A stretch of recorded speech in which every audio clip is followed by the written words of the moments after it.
Dear students, I am going to talk about the RC coupled amplifier and its frequency response. For ease of calculation, I will confine myself within the single stage analysis and the two-stage RC coupled amplifier in mid-frequency range, and its detailed analysis was done in the previous video. So this is the H parameter equivalent circuit in the mid-frequency range. Only HIE from the second stage is incorporated here. And you all know that in the mid-frequency range, the effect of capacitors, that is coupling capacitor and the bypass capacitors, are neglected. So the output impedance is given by the parallel combination of RC1 and HIE. So this is given by 1 by ZL equal to 1 by RC1 plus 1 by HIE. So the value of ZL can be calculated from here. And V0, the output voltage, is given by V0 is equal to minus HFE IB ZL and VI is equal to HIE IB. So AVM is given by, AVM is a mid-frequency gain, that is given by V0 by VI equal to minus HFE RC1 by HIE plus RC1, where you have substituted the value of ZL from this calculation. And a negative sign indicates that there is a phase difference, 180 degree phase difference between the input and output.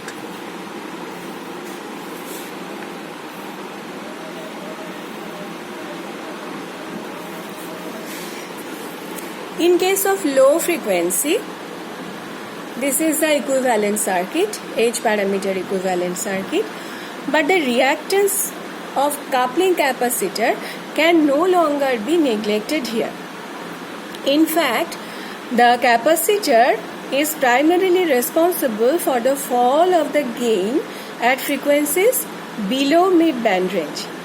However, the reactance of the shunt capacitors may still be assumed infinite, so those are actually can be treated as open circuit.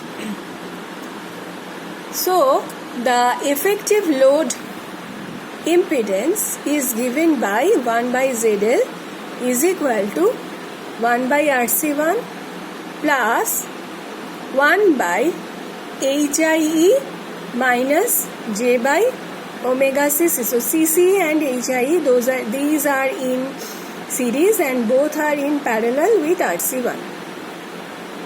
VAB, the potential difference between points A and B, is given by minus HFE IB ZL and V0 that is equal to HIE I0. I0 be the current through HIE and CC. So I0 is given by minus VAB divided by HIE minus J by omega CC.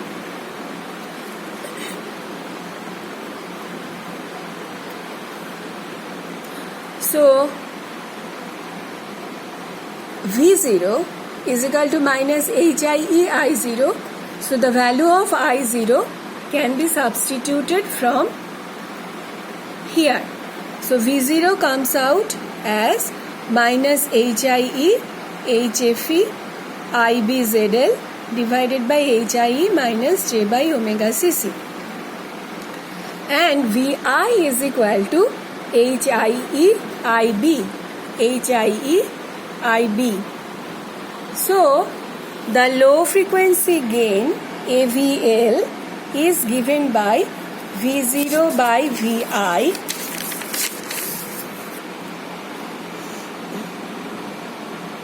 and that is equal to minus HFE RC1 divided by RC1 plus HIE minus J by omega Cc.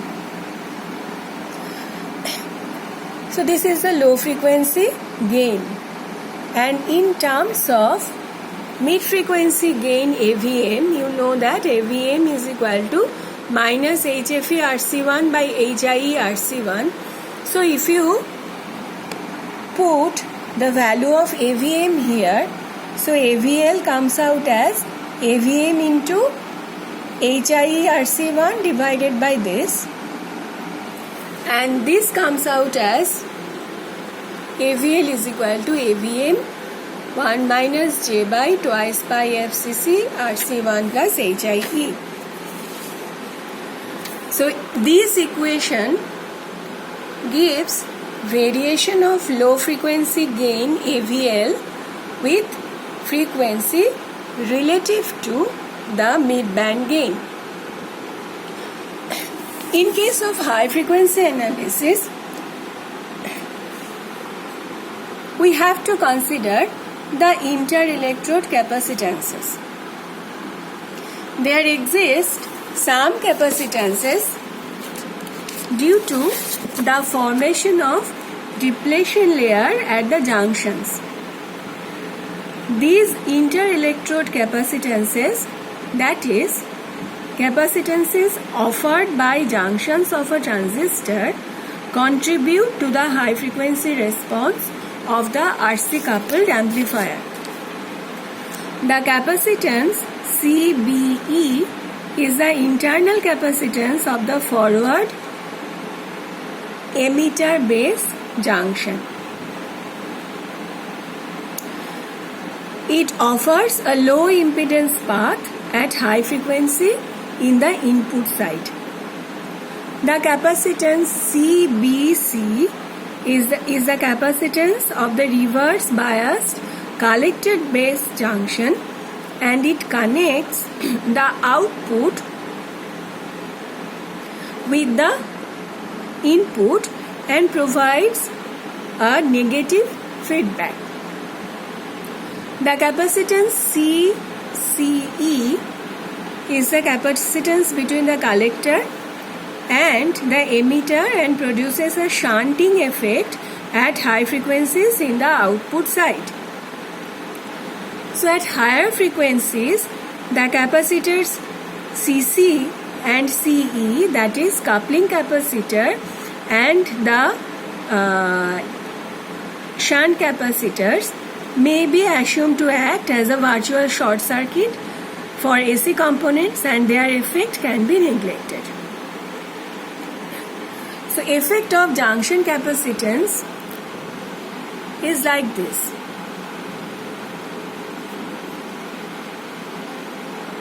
HIE, this is the emitter point, base to emitter capacitance, and CBC, which is connecting the output port with the input port. At high frequencies, inherent device capacitances have pronounced effects on circuit model of the amplifier, and effectively a capacitance appears in the shunt at the input port of the amplifier. This effect is called Miller effect, since it was reported by Miller in vacuum tube based amplifier. The effective input capacitance is called Miller capacitances and is given by C input is equal to CBE plus 1 plus AV into CBC. This is known as Miller theorem.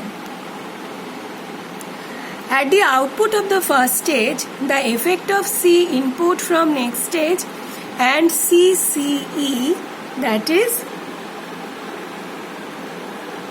this capacitance CCE, is significant. So a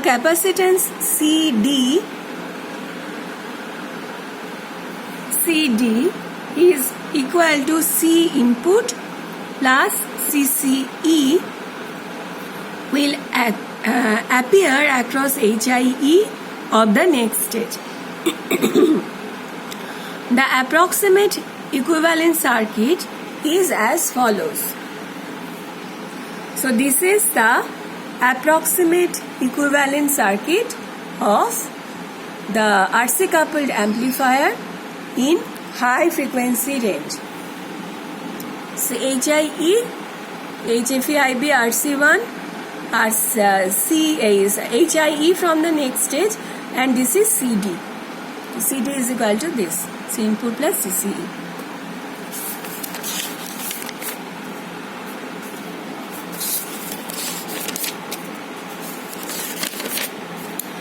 So the effective load impedance is given by parallel combination of RC1, HIE and CD. So this is given by 1 by ZL is equal to 1 by RC1 plus 1 by HIE plus j omega CD. So ZL comes out like this. ZL comes out like this. VI is equal to HIE IB, the input voltage. So V0 is equal to minus HFE IB ZL. V0 is equal to minus HFE IB into ZL. You know that ZL is a parallel combination of these three. So AVH comes out as V0 by VI. So AVH is equal to minus HFE RC1 divided by HIE plus RC1 plus j omega CD HIE RC1. And again in terms of the mid-frequency gain, AVM, that is minus HFE RC1 by HIE RC1, HIE plus RC1. If you put this here, so you will get AVM is equal to AVH is equal to AVM divided by 1 plus j omega CD HIE RC1 divided by HIE plus RC1. So in terms of AVM, the high frequency gain is like this. So frequency response.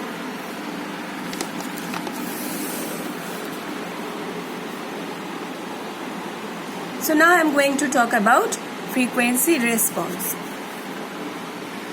The variation of gain of the amplifier with frequency is termed as the frequency response characteristics of the amplifier. For an RC coupled amplifier, this characteristics is divided into three regions.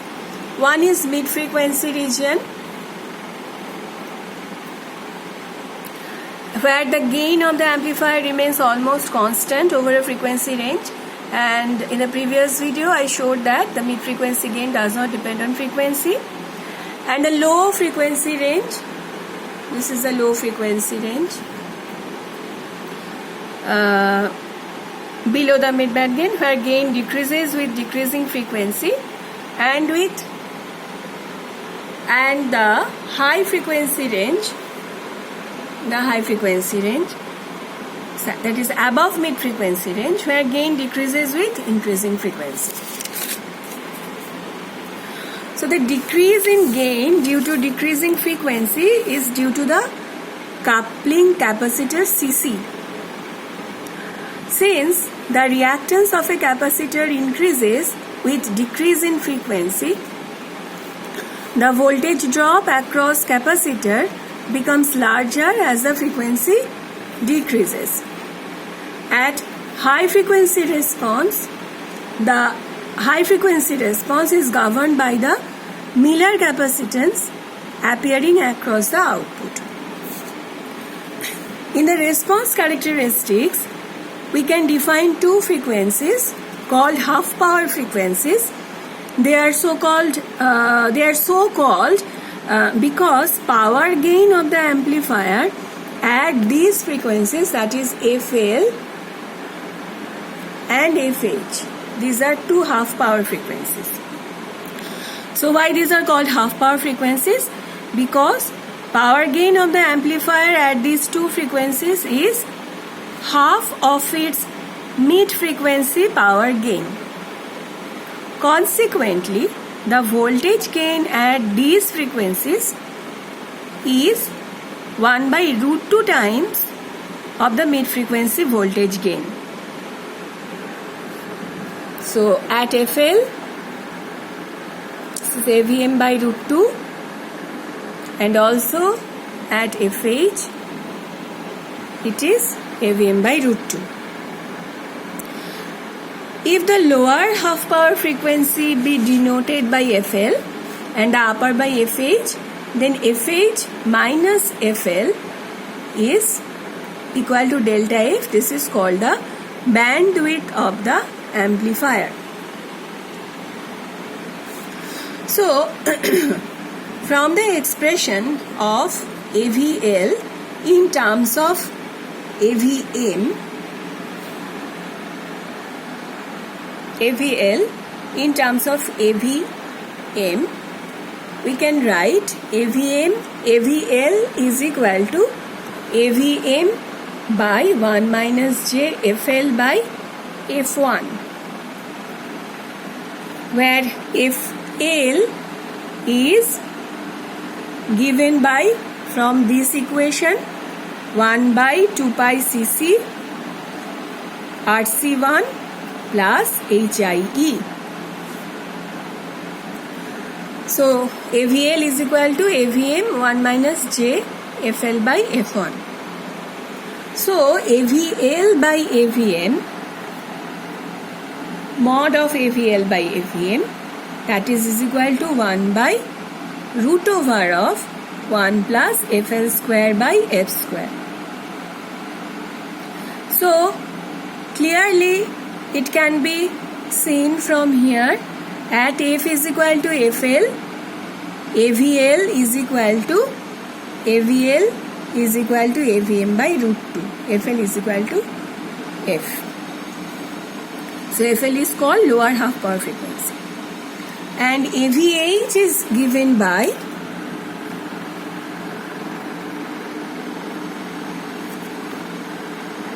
AVM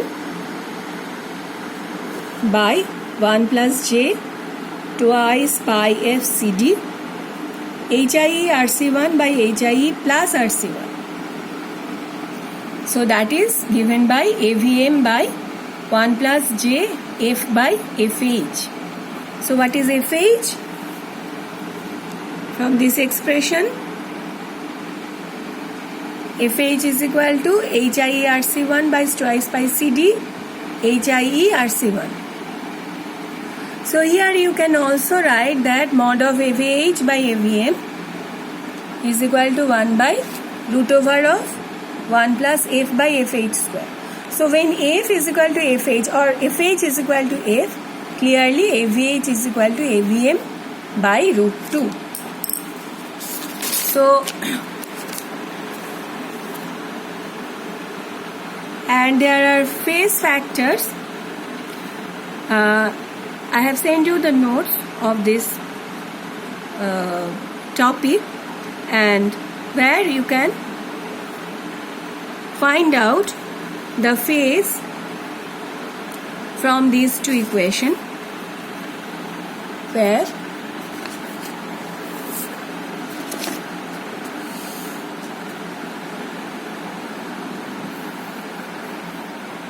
theta L is equal to pi plus